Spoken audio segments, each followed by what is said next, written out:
ശരി, ശ്രീ വസീഫ് നോക്കൂ, ഇപ്പോൾ ന്യൂനപക്ഷ മേഖലയിലെ വർഗീയ നിലപാടുകാരുമായി ലീഗ്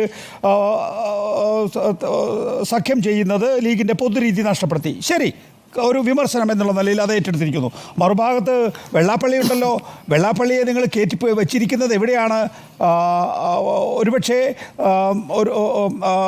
ഇന്ന് ചോദ്യം ചെയ്യപ്പെടുന്ന ഒരു പദവി കേരളത്തിൽ അതാ വെള്ളാപ്പള്ളി ഇരിക്കുന്ന ആ പദവിയാണ് എന്ന് കാണേണ്ടി വരും. ന്യൂനപക്ഷ പ്രീണനം നടത്തും, തെറ്റായ രീതിയിലുള്ള കാര്യങ്ങൾ എത്രയാണ് MP-മാരിൽ ന്യൂനപക്ഷ വിഭാഗങ്ങൾ. അപ്പോൾ വെള്ളാപ്പള്ളി വസ്തുതാവിരുദ്ധമായ നിലപാടെടുക്കുമ്പോൾ അതിനോടെന്തേ പിണറായി വിജയൻ പ്രതികരിക്കാത്തത്?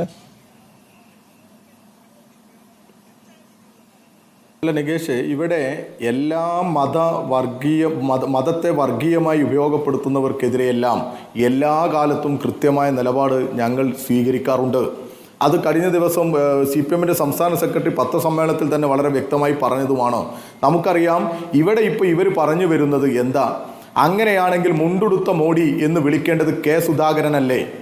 ഈ RSSന്റെ ശാഖക്ക് കാവൽ നിൽക്കുമെന്നും എനിക്ക് തോന്നിയാൽ ഞാൻ BJP-യിൽ പോകുമെന്ന് പറഞ്ഞ K. സുധാകരനെ മോഡി എന്ന് വിളിക്കാൻ മുസ്ലിം ലീഗ് തയ്യാറുണ്ടോ?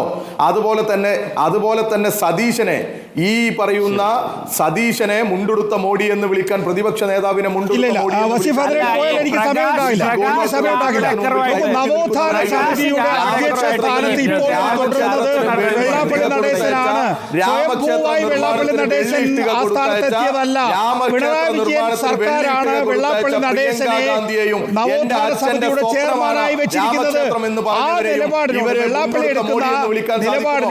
പിന്നെ പിണറായി വിജയൻ പോകണോ പോകണ്ടേ എന്നൊക്കെ തീരുമാനിക്കുന്നത് CPM-ന്റെ നൗഷാദ് അലിയൊക്കെ പറയുന്നത് കേട്ടാത്തൊന്നും ഇവരുടെ നേതാക്കന്മാരൊക്കെ അങ്ങനെ ഇന്ത്യയിലാകെ പോയി പറയുന്നതിന്റെ ഉദ്ദേശം എന്താ? ഞാൻ വടകരയിലും ബേപ്പൂരും ഇപ്പോഴും തുടരുന്നത് എന്തുകൊണ്ട്? പിണറായി നവോത്ഥാന സമിതി ഉണ്ടാക്കിയത് ഏത് ഘട്ടത്തിലാ? നവോത്ഥാന സമിതി ഉണ്ടാക്കിയത് ഏത് ഘട്ടത്തിലാ? ഈ കേരളത്തെ വർഗീയമായി ധ്രുവീകരിക്കാൻ RSS പരിശ്രമിക്കുന്ന അന്ന് നാരങ്ങാവെള്ളം, ഈ മുസ്ലിം ലീഗ് നാരങ്ങാവെള്ളം കലക്കി കൊടുത്ത സമയത്താ, RSSന് മുസ്ലിം ലീഗ് ഉൾപ്പെടെ നാരങ്ങാവെള്ളം കലക്കി കൊടുത്ത സമയത്താ നവോത്ഥാന സമിതി ഉണ്ടാക്കിയത്.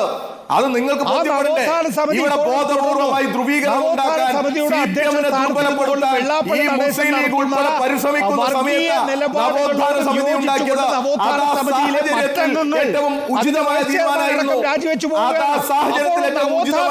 രൂപീകരിച്ച പാർട്ടിക്ക് നവോത്ഥാന സമിതി രൂപീകരിച്ച സംസ്ഥാന സർക്കാരിന്റെ ഏത് സാഹചര്യത്തിലാ കേരളത്തെ വർഗീയമായി ധ്രുവീകരിക്കാൻ ബോധപൂർവമായി പരിശ്രമിക്കുമ്പോ ഒരു ഭാഗത്ത് RSS പരിശ്രമിക്കുമ്പോ മറുഭാഗത്ത് മുസ്ലിം ലീഗ് നാരങ്ങ വെള്ളം കലക്കി RSS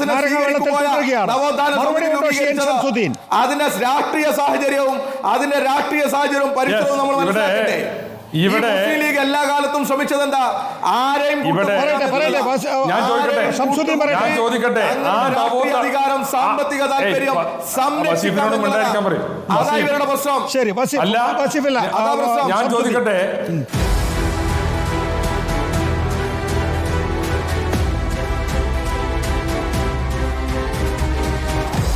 Debate with MV Nikesh Kumar.